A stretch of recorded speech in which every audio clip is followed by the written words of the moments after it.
Hi, this is Ellen Norris. I'll be reading a story entitled Let's Go.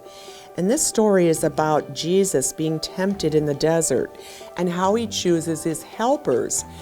It's based on the Gospel of Matthew as well as the Gospel of Mark and the Gospel of Luke. After Jesus was baptized, he went straight out into the desert. That might seem like an odd place to go because, as you know, deserts are very hot and there isn't any food or water or places to stay. But Jesus needed to get away by himself and be somewhere quiet and lonely. He needed to be with his heavenly Father to get ready for his new life. In the desert, Jesus thought about the rescue plan that he had made with God before the foundation of the earth. They both knew what would happen. To rescue God's children, Jesus would have to die. There was no other way. It was the reason he had come.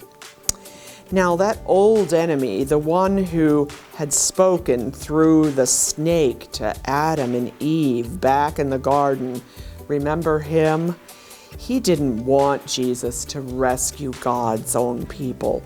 So he lied to Jesus. "Are you really God's own son?" he whispered. "Poor you. God must not love you. You don't need to die. Do it my way.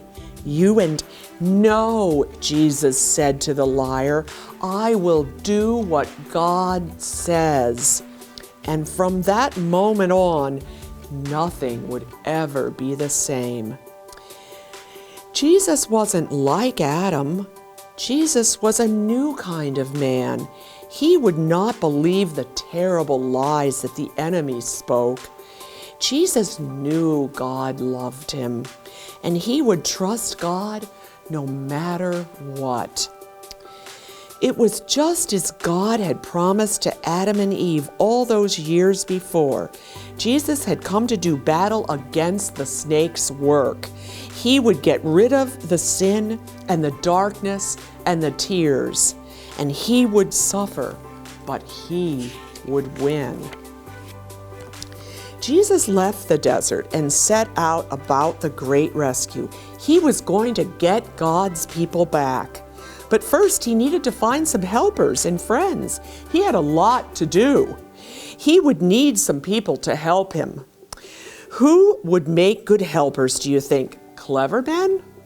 Rich men? Strong, important men? Some people might think so, but I'm sure by now you don't need me to tell you they'd be wrong, because the people God uses don't have to know a lot of things or have a lot of things. They just have to need him a lot.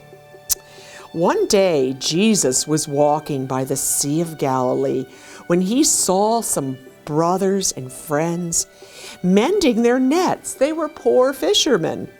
God said, he called out to them, "Let's go." Peter, Andrew, James, and John looked up at this man on the shore, and they couldn't explain it. Their boats needed to be put away. Their nets needed mending. Fish were still wiggling on the shore.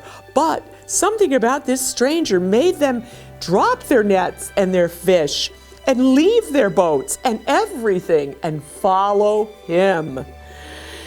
This God-man was like no one they had ever met. When they looked at Jesus, their hearts filled up with a wonderful, forever sort of happiness. And inside, it was as if they were running free in an open field.